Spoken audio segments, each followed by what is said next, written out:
제가 신학교 다닐 때에 개척교회였었는데 그 교회 목사님이 어떤 일로 말미암아서 구치소에 갇히게 된 일이 있었어요.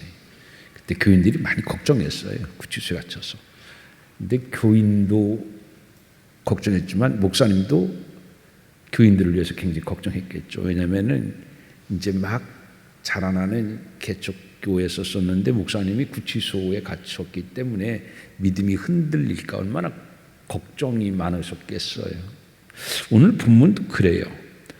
바울이 그 로마 감옥에 갇혔을 때 빌립보 교인들은 많은 염려를 했습니다. 왜냐하면 당시의 분위기가요, 기독교에 대한 박해가 아주 크게 극을 치달을 때였었기 때문입니다. 바울이 죽음을 사형을 당할 수도 있었습니다. 더구나 바울 입장에서 볼 때는요, 이제 개척한 지 얼마 안 됐잖아요. 근데 아직 그 중에서도 더 늦게 신앙생활을 한 갓난 새싹 같은 믿음이 연약한 성도들이 있었을 것이에요. 그런데 바울이 감옥에 갇힌 투옥은 그런 믿음이 연약한 새신자에게는 복음의 패배로 비춰질 수 있었어요. 그래서 바울은 투옥의 감옥의 고통스러운 생활을 뒤로하고 자신이 투옥된 것은 오히려 로마에 복음을 전하려고 하는 복음의 전진이지 패배가 아니다 라고 오히려 빌립보서에서 빌립보 교인들을 위로하고 있습니다. 그 해리 로더라는 가수가 있었어요. 근데 가수였었는데 그 아들이 군대 갔는데 공연 중에요, 갑자기 군대 간 아들이 죽었다고 하는 소식을 들었어요. 얼마나 충격이겠어요. 무슨 정신으로 노래를 불렀겠어요. 그러나 그는 끝까지 자기의 공연을 마쳤어요. 공연을 마치고서는 그는 아들이 시신 있는 그 야전병원으로 달려갔습니다. 근데 거기서 그는 같이 군대 생활했었던 전우들이 슬픔에 젖어 있었을 때에 자신의 아들의 시신을 붙들고 운 것이 아니라 슬픔에 젖어 있는 그 아들의 전우들을 위하여서 노래를 불렀습니다. 그리고 그런 얘기를 해요. 아들이 죽음이 슬프지 않기 때문에 노래를 부른 것이 아닙니다. 저는 저의 슬픔을 하나님께 맡겼습니다. 하나님께 나의 슬픔을 맡기자 하나님께서 나에게 놀라운 위로와 힘을 공급해 주셨고, 그래서 저는 여러분들에게 노래를 부를 수 있었습니다. 그렇게 대답을 했어요. 그는 자신의 슬픔을 오히려 다른 사람들을 향한 노래로 오히려 위로했던 것입니다. 더 슬픈 사람이 덜 슬픈 사람을 위로하는 것은 아무나 할 수 있는 게 아니에요. 더 아픈 사람이 덜 아픈 사람을 위로하는 건 정말 감동적이고 아름다운 일이지 않습니까? 그게 바로 오늘 빌립보서에서 바울이 우리에게 보여주는 모습입니다. 사랑하는 성도 여러분, 그리스도인의 내공은 어디 있습니까? 그리스도인의 영성이라고 하는 것은 무엇입니까? 목소리 크게 찬송도 크게 부르는 것이 영성이 아니에요. 나도 아프지만 나보다 덜 아픈 사람에게 위로할 수 있는 사람이 영성 있는 사람이요, 그 사람이 바로 신앙의 내공이 있는 사람입니다. 나는 저 사람보다 더 고통 중에 있지만, 그러나 덜 고통 중에 있는 사람을 그래도 위로하고 격려할 수 있는 사람이 바로 참다운 그리스도입니다. 그 모습을 보여주고 있는 것이 바로 빌립보서입니다. 사랑하는 성도 여러분, 우리 동광교회 성도 여러분들은 그러한 그리스도인이 되기를 바랍니다. 내가 아플 때 내 아픔보다는 오히려 나보다 덜 아픈 사람을 위로함을 통해서 저게 신앙인이구나, 저게 신앙의 힘이구나 보여줄 수 있는 아름다운 여러분 되기를 주님의 이름으로 축원드립니다. 바울은 지금 감옥에 갇혀가지고서 공개 처형을 기다리고 있습니다. 마음이 어떻겠어요? 하나밖에 없는 생명을 곧 이제 공개 처형당할 텐데. 더구나 아까도 말씀했습니다만 믿음이 연약한 사람들에게는 이게 복음의 패배로 보일 수가 있어요. 그럴수록 바울은 더 의연해졌어요. 다약한 모습이 아니라 믿음으로 바로 서고 의연한 모습을 보여주는 것이 바울 자신의 모습이라고 생각을 했어요.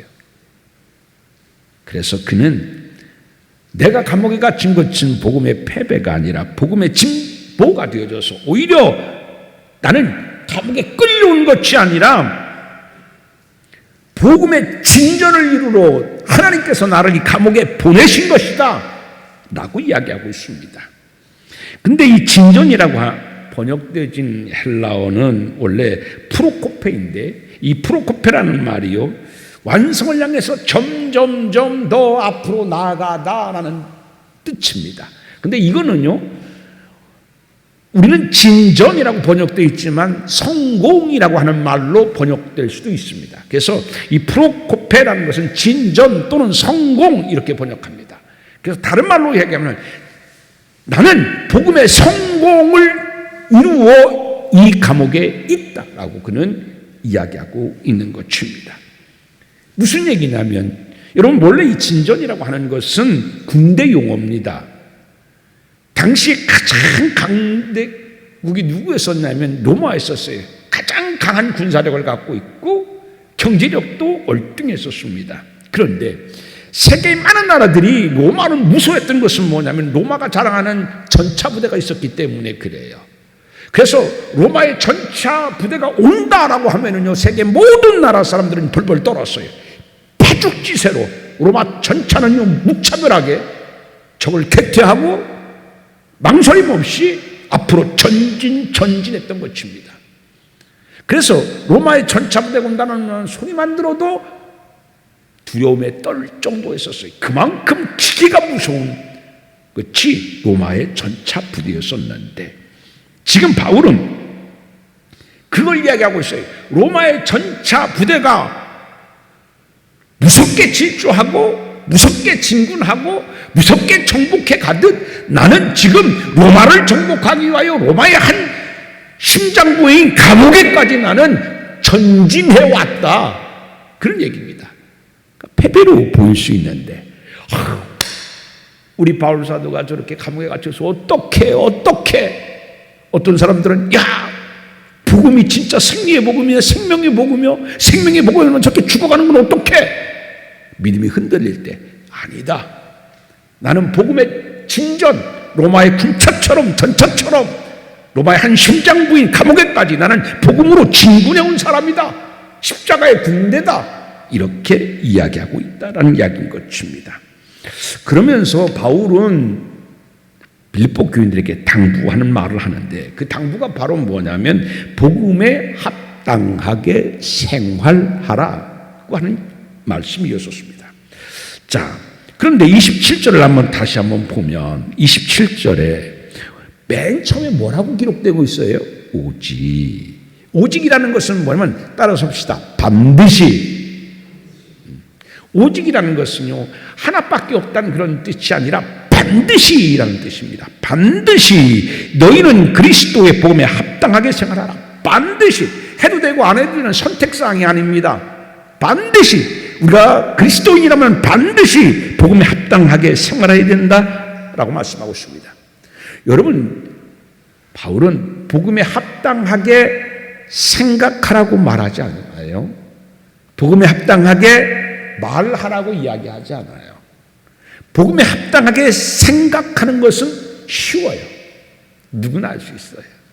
복음에 합당한 말을 하는 건 누구나 할 수 있어요. 쉬워요. 그런데 복음에 합당하게 생활하는 것은 어려워요, 쉬워요? 어려워요.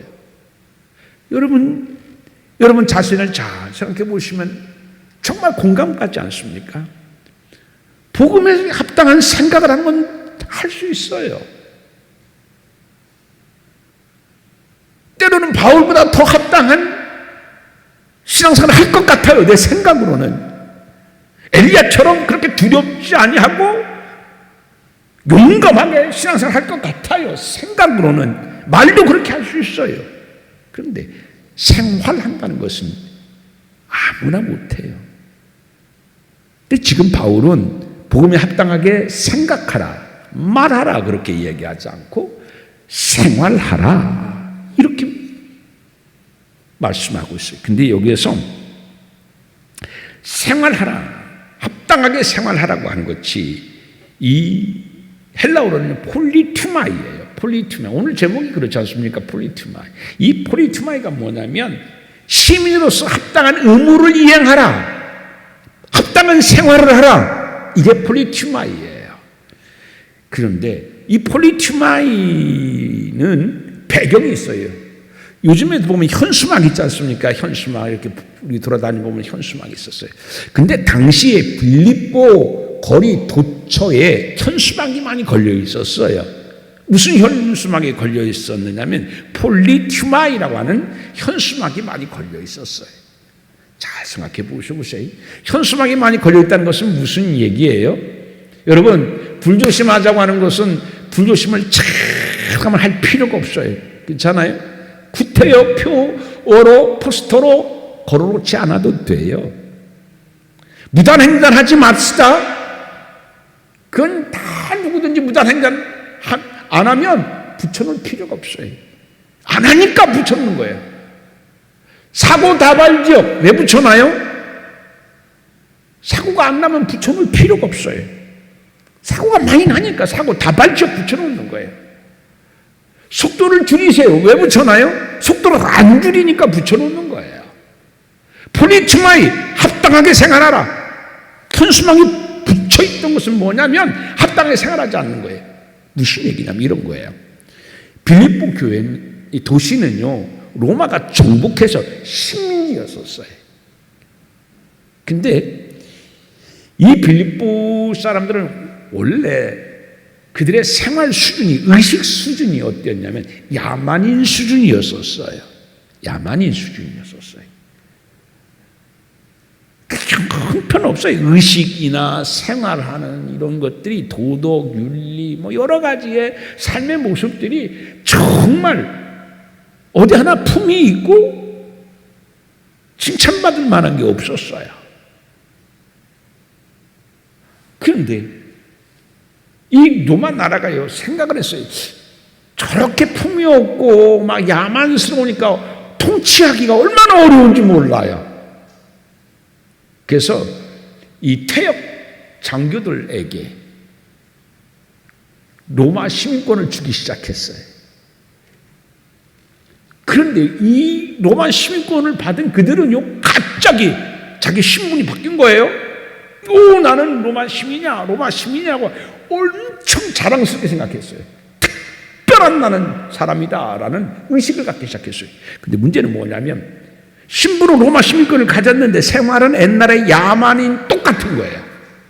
그래서 로마가 거리 곳곳에다가 폴리투마이, 로마 시민답게 생활하라라는 포스터를 곳곳에 붙여놓은 거예요. 그러니까 그들은요, 오늘날로 말하면 우리 그리스도인의 언어로 말하면 누룩이 된 거예요. 좋은 누룩이 되고 좋은 소금이 되고 좋은 빛이 됐어요. 옛날은 야만인처럼 행동하던 사람들이 이제는 나는 로마 시민이니까 로마 시민답게 살아야지라고 하는 의식으로 바뀌어요. 지금 그러한 스토리를, 이야기를 차용해 와서 바울은 그러면 우리는 하나님의 자녀가 됐고 복음을 영접했으면 복음을 영접하기 이전의 생활은 청산하고 복음에 합당한 생활을 해야 합니다. 폴리투마이, 똑같은 단어를 사용하고 있어요. 그래서 빌립보 사람들은 알아요. 폴리투마이라고 하니까 무슨 말을 하는구나. 저렇게 야만스러웠었던 빌립보, 우리가 로마 시민권자가 돼서 로마 시민권답게 살아가는 것처럼 이제 우리도 하나님 앞에 합당한 사람이 되어 살아가라고 하는 거구나 알아들었어요. 자, 그런데 합당한 생활이 뭐냐면요, 빌립보 교인들은 이랬었어요. 나는 하나님의 자녀가 되어졌어. 나는 예수로부터 구원받았어. 내가 기도하니까 응답됐어. 하나님의 자녀 되고 예수님으로부터 구원받고 하나님의 응답받고 축복받은 거 자랑을 해요. 그런데 자랑은 하는데 그리스도인다운 생활, 그건 너무 부족한 거예요. 그래서 바울은 그리스도에 합당한, 복음에 합당한 생활을 하십시오, 이렇게 빌립보 교회 사람들에게 이야기를 합니다. 자, 그런데 여러분, 어떤 것이 그럼 구체적으로 바울이 이야기하는 복음에 합당한 생활은 뭐냐? 27절을 같이 한번 봅니다. 27절 같이 읽어봅니다. 시작. 오직 너희는 그리스도의 복음에 합당하게 생활하라. 이는 내가 너에게 떠나 있으나 너희가 한 마음으로 서서 한 뜻으로 복음의 신앙을 위하여 협력하는 것, 이게 복음에 합당한 생활이다. 중요한 단어가 있습니다. 서서라고 하는 단어가 정말 중요한 단어인 것입니다. 이 서서라고 하는 것은 어떤 거냐면, 이것도 군대 용어인데요, 이 전투가 치열해요. 막 화산이 날라오고 적군이 막 무섭게 파죽지세로 성난 파도처럼 막 밀려오는 거예요. 큰일 났어요. 여기 있다 내가 죽게 될 것 같아요.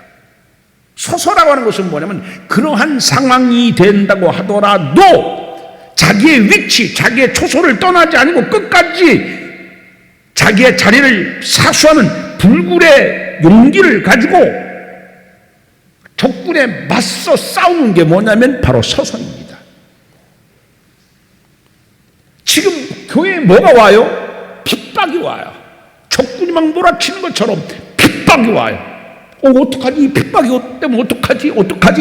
신앙의 꽁무니를 빼려고 해요. 마음속으로는 나는 하나님의 자녀, 나는 하나님의 구원 받았어 라고 이야기하지만은 그들은 지금 무서워 떨고 있어요. 그래서 신앙을 감추거나 신앙인이 아닌 것처럼 행위하거나 복음을 감추거나 이렇게 지금 하고 있는 거예요. 그런데 지금 바울은 그런 빌립보 사람들에게 군인이 지체한 군인 정신으로 자기의 위치를 사수하는 것처럼 복음의 자리에서 떠나지 말고 어떤 박해가 와도 핍박이 와도 그 자리에 서서 복음을 지켜 사수하라. 그게 뭐예요? 그게 복음에 합당한 생활이다라는 이야기인 것입니다. 인도의 성자 하면은 썬다싱입니다.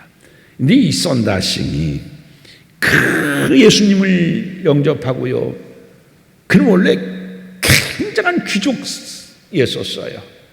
아주 상류층의 신분이었었어요. 그런데 예수 믿는다는 것 때문에 그 상류층에서 그는 박탈당합니다. 그래도 그는 기뻤어요. 내가 하나님의 자녀가 됐고 내가 잃은 게 아니라 하늘의 것을 많이 얻어서 너무 기뻤어요. 그는 밀림지대에 가가지고요, 그 전투하는 그 군인들에게 복음을 막 전하기도 했어요. 얼마나 위험해요. 그리고 밀림이라는 게요, 얼마나 열악해요. 그런데 이 밀림에까지 와가지고서, 여러분, 인도에서 지금도 기독교를 전한다는 것은 얼마나 어려워요. 근데 그 당시에는 더 말할 필요 없었어요. 근데 그 군대 연대장이 이 소식을 듣고 얼마나 화가 났는지 몰라요. 잡아와라. 그래서 썬다싱이 잡혀갔어요. 그리고서는 무차별하게 구타를 합니다. 썬다싱을 때리거든요. 그런데 그렇게 구타하고 핍박을 했지만 그 똑똑하다는 거예요. 또 그 몸을 이끌고 와서 또 전도하고 또 전도하고. 연대장이 얼마나 화가 났겠어요. 여러분, 옛날에 선생님이 때리거나 부모님이 때리면 빨리 아이고 무서워서 해도 잘못했습니다 싹싹 빌어고 안 하겠습니다 해야 되는데, 때려도 맞아도 꿋꿋하게 그냥 어떤 변화도 없으면 선생님이 어떻게 해요? 부모님이나 더 화가 나서 때리잖아요. 연대장이 얼마나 화가 나서 더 모질게 때렸겠어요. 그런데도 그렇게 모질게 맞고 또 맞았어도 선다싱은 계속해서 복음을 전해요. 나중에 연대장이 그래? 네가 이래도 그래? 하면서 돼지우리에 그를 가두었어요. 요즘에 우리가 이제 여름이 되니까 서서히 우리나라도 모기가 생기기 시작하잖아요. 새카만 모기가 요즘에는 이렇게 풀숲 같은 데 오잖아요. 여러분, 빌림의 숲에 그 더운 나라에 모기가 얼마나 독한 모기겠어요. 우리나라보다도 더 독한 모기죠. 근데 돼지우리니까 어때요? 더 말할 필요 없어요. 득실득실하죠. 그래서 그 득실득실한 모기가 있는 돼지우리에 썬다싱을 가뒀어요. 한 번 쏘이 뭐냐면 이렇게 막 툭툭툭툭 불어나요. 근데 안 쏘는 게 없어요. 수십 마리, 수백 마리, 수천 마리에 막 모기들이 달려들어가지고 있어. 그런데요, 그렇게 모기들이 달려든데도 불구하고 이 썬다싱은 밤새도록, 이게 모기가 막 물어뜯으니까 잠이 오겠어요? 안 와요. 그래서 어떻게 했어요? 썬다싱은 밤새도록 찬송하고 기쁜 소리로 하나님 앞에 나 같은 사람이 이렇게 고난을 받는 복음에 참여하게 됨을 감사합니다 하고 기도하고 막 찬송하는 거예요. 연대장이 그것을 보고서는 감동했어요. 예수가 누군지는 모르지만 저 같은 고통 중에서도 찬송을 부르고 기도하는 힘이 있다고 하면은 예수는 정말 위대한 신일 것이다. 그러면 나도 저를 따라서 예수를 믿어보겠다라고 해서 개종하여, 인도에서 개종한다는 것은 정말 어렵죠. 우리처럼 그냥 예수 믿는 게 아니잖아요. 이건 인생의 결단이 필요한 거예요. 그 연대장이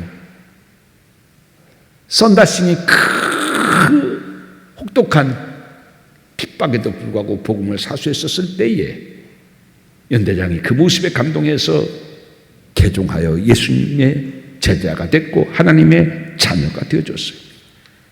이게 바로 복음에 합당한 생활인 것입니다.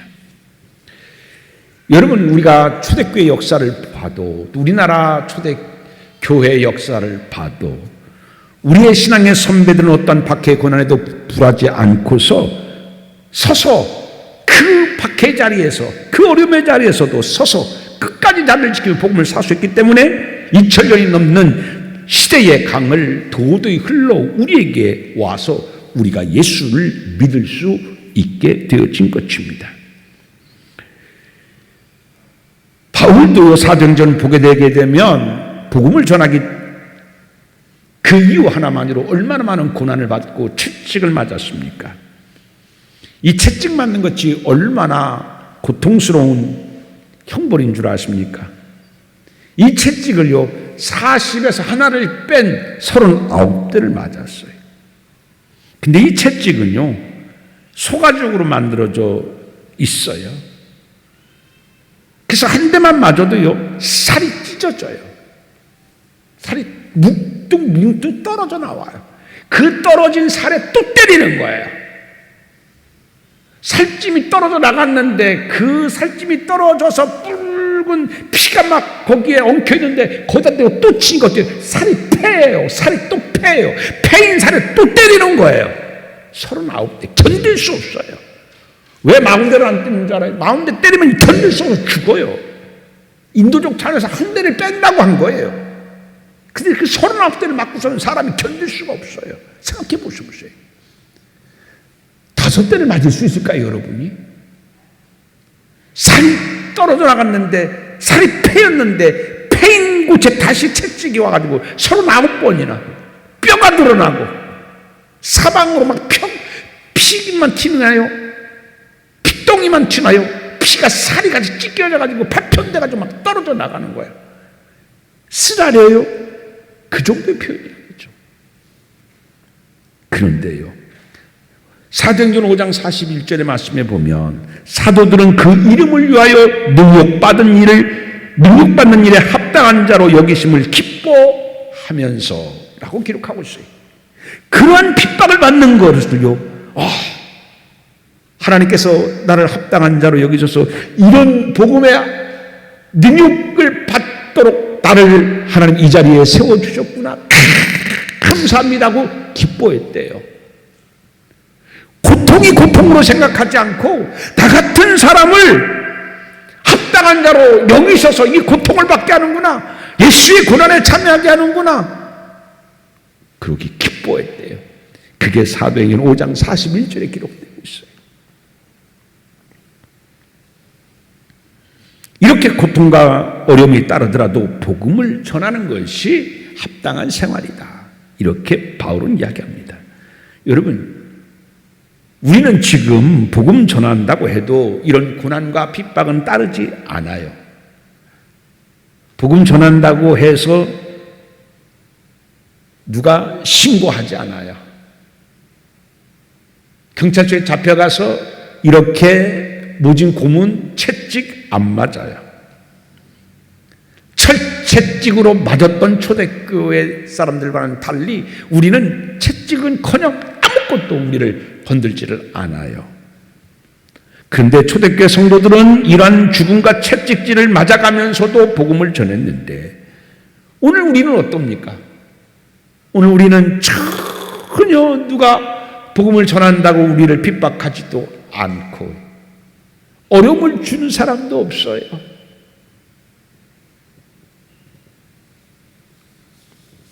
환경과 생활은 더 나아졌는데 우리의 신앙의 모습은 신앙의 야성을 자꾸 잃어버려가고 있다, 그런 얘기입니다. 모진 핍박에도 굴하지 않냐고 복음을 전했었는데 오늘은 모진 핍박이 없음에도 불구하고 자기의 복음의 초소에 서서 진리를 사수하고 복음을 전하는 일에 우리가 너무 쇠약해진 사람이 되었다는 얘기예요. 오늘 바울은 빌립보 교인들에게 너희는 그런 복음의 사수가 되라, 너희의 맡겨진 위치에 서서 어떤 핍박이 온다고 하더라도 복음을 전하는 합당한 생활을 하라, 이렇게 말씀하고 있습니다. 사랑하는 성도 여러분, 여러분들이 처한 곳에서 복음을 전할 수 있는 여러분 되어져서 하나님을 부실 때 복음에 합당한 생활을 할 수 있는 여러분 되기를 주님의 이름으로 축원을 드립니다. 우리의 생활이 얼마나 좋은 환경이에요. 무섭고 두려움에 떠는 환경 속에서도 그들은 복음을 감추지 않고 부끄러워하지 않냐고 두려워하지 않냐고 복음을 전했어요. 그 복음의 담대함이 여러분들에게도 있어지기를 주님의 이름으로 축원을 드립니다. 그래서 나중에 하나님께서 여러분들을 향하여서 너는 복음에 합당한 생활을 했다라고 칭찬하고 상급 줄 수 있는 여러분 되기를 주님의 이름으로 축원드립니다. 그리고 복음에 합당한 생활이라고 하는 것은 뭐냐면 27절 마지막에 보게 되면은요, 협력하는 것과 협력이라고 말씀하고 있습니다. 협력. 이 협력이라고 하는 말은 무슨 얘기냐면 연합이라고 하는 말씀이에요. 복음에 합당한 삶을 산다고 하는 것은 뭐냐면 연합한다는 얘기예요. 함께 한다는 얘기예요. 여러분, 혼자서는 용기 내지 못할 때가 있어요. 혼자서는 용기 내지 못할 때 누군가 같이 하면 용기가 나요. 요즘에 우리가 새벽에 사사기를 공부하는데 하나님으로부터 여러 번 함께 하신다는 징조를 기드온이 구해요. 그래서 하나님 그때마다 나무라지 않고 책망하지 않냐고 너 이렇게 징조를 또 달라고 그래 라고 하지 않고 징조를 또 허락하셔요. 그런데도 나중에 하나님께서요, 미디안의 군대 네가 한번 가봐라. 소심한 이 기드온이 두려워서 못 가요. 그러니까 그러면 너 딴 사람하고 하나 같이 가. 그러면 갈래? 그러면 갈게요. 여러분, 혼자서는 이렇게 두려움에 떨어요. 예수님도 전도자를 파송할 때 몇 사람씩 같이 보냈어요? 2사람씩. 이게 교회예요. 혼자서는 힘을 낼 수가 없어요. 혼자서는 용기를 낼 수 없을 때도 둘이 하면 힘도 나고 용기가 나요. 그게 바로 협력 연합이다 라는 얘기입니다. 교회의 존재 이유가 뭐냐면 바로 협력 연합하기 위하여 필요한 것이 뭐냐, 그게 바로 교회다라는 이야기인 것입니다. 성도끼리 서로 힘을 모아 함께 있었기 때문에, 연합하여 협력했기 때문에 그 무서운 로마의 군사력이 기독교를 짓밟지 못했어요. 혼자서는 감당할 수 없지만 서로 기독교인들끼리 껴안고 서로 격려하고 서로 위로하며 참자, 하나님 우리를 도와주실 것이다, 우리가 이 자리에서 복음을 사수하자, 하나님께 함께 하실 것이다, 연합 협력했기 때문에 어떻게 해요? 로마의 전차의 군사가 세계는 밟았지만 기독교는 밟지 못했어요. 핍박은 했지만 꺾지는 못했어요. 나중에 오히려 어떻게 해요? 로마의 군사력이 기독교의 무릎을 꿇고 기독교를 국교로 선포하게 되잖아요. 그 이유가 어디에 있어요? 협력, 연합에 있어요. 그래서 진정한 강한 교회라고 하는 것은 뭐냐면, 많은 사람들이 있는 교회가 강한 교회가 아니라 협력, 연합하는 교회예요. 여러분, 이게 공동체예요. 복음의 공동체. 아무쪼록 우리 동강교회가 복음의 건강한 공동체로 날마다 하나님께서 보실 때 기뻐할 수 있는 교회가 되어지기를 주님의 이름으로 축원드립니다. 어려울 때 서로 돕고 서로 힘을 합하고 서로 위로하고 격려하고, 그거 봐, 내가 그러니까 하지 말라고 그랬잖아 라고 하는 책망이 아니라, 그래, 힘들지, 같이 기도할게, 서로 붙들어주고 세워주고 위로하고 격려하는 그러한 교회가 되어지기를 주님의 이름으로 축원드립니다. 1세기 역사학자였던 이 쉐토니우스라고 하는 사람이 있는데, 이 사람은요 기독교인은 아니에요. 그런데 그가 기독교인들을 보면서 이런 얘기를 해요. 저들은 반드시 세상을 변화시킬 것이다. 왜냐하면 세상에 없는 사랑으로 기독교인들은 하나가 되기 때문이다. 세상을 변화시킬 것은 로마 군시대가 아니래요. 세상을 변화시킬 것은 로마의 헬라 철학이 아니래요. 기독교인들이래요. 왜요? 사랑으로 하나가 돼서 저들은 분명히 세상을 변화시킬 것이다. 여러분, 이게 교회예요. 사랑으로 하나 되는 게 교회예요. 이게 바로 협력이에요. 오늘 본문에서 바울이 이야기하는 겁니다. 아무쪼록 우리 동강교회가 그런 협력하고 복음의 공동체로 사랑으로 하나가 되어지는 귀한 교회가 되기를 바랍니다. 스위스의 정신의학자였던 폴트니라는 사람이 있어요. 이 폴트니는 무슨 얘기를 하냐면, 혼자서 할 수 없는 것이 두 가지 있대요. 뭐냐? 여러분, 혼자서 할 수 없는 두 가지가 뭘 것 같아요? 첫 번째는 뭐냐면 결혼이에요. 그렇죠? 또 하나는 뭔지 아세요? 예수를 믿는 그리스도인이 되는 것이다. 이렇게 이야기합니다. 그는 그만큼 결혼도 혼자 할 수 없는 것처럼 신앙인이 되고 그리스도인이 된다고 하는 것은 혼자서는 이룰 수 없는 것이다. 둘이 합력하여, 협력하여, 연대해서 연합하여 힘을 모을 때 진정한 그리스도인이 되는 것이다 라고 이야기하고 있습니다.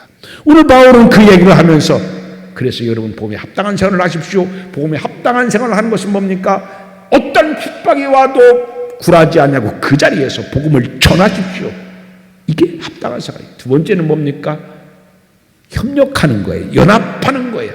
복음의 공동체 안에서 하나가 되는 거예요. 서로를 세워주고 서로를 격려하며 서로를 붙들어주고 서로를 칭찬해가며 서로 힘을 합하여 어떤 어려움도 극복해가는, 이게 복음의 합당한 생활이다. 아무쪼록 우리 동강교회가 복음을 사수하고 어떤 위치에서든지 복음을 전하는 복음에 합당한 생활하는 여러분 되기를 바랍니다. 사랑으로 하나가 되어줘서 서로 세워주고 붙들어주고 격려하여, 교회 때문에 힘을 얻고 저 집사님 때문에 내가 힘을 얻는, 그래서 정말 고마운 그러한 복음으로 하나가 되어지는 귀한 공동체가 되어져서 하나님의 일을 잘 감당해 갈 수 있는 우리가 되어지기를 주님의 이름으로 축원드립니다. 기도합니다. 하나님 아버지, 오늘 말씀을 통하여 우리가 복음에 합당한 자들 되기를 원합니다. 예수께서 나 위하여 십자가에서 모진 채찍 맞으시고 고문당하시고 못 박히셔서 나 위에 돌아가셨습니다. 그 은혜에 감사하며 빚진 자 되어 이제 나도 내가 서 있는 곳에서 복음이 외쳐지기를 원합니다. 복음에 빗대어 살아갈 수 있는 자 되게 하여 주옵소서. 어떤 자리에든 담대히 용감하게 복음을 전하는 자들 되게 하여 주옵소서. 그리고 우리의 동강교회가 그리스도의 사랑의 띠로 하나가 되어 아름다운 사랑의 공동체, 복음의 공동체가 되어져서 힘들 때 서로 돕고 위로하며 격려하여 어떤 어려움도 잘 사랑으로 극복해 가는 귀한 교회가 되게 하여 주옵소서. 예수님 이름으로 기도하옵나이다. 아멘.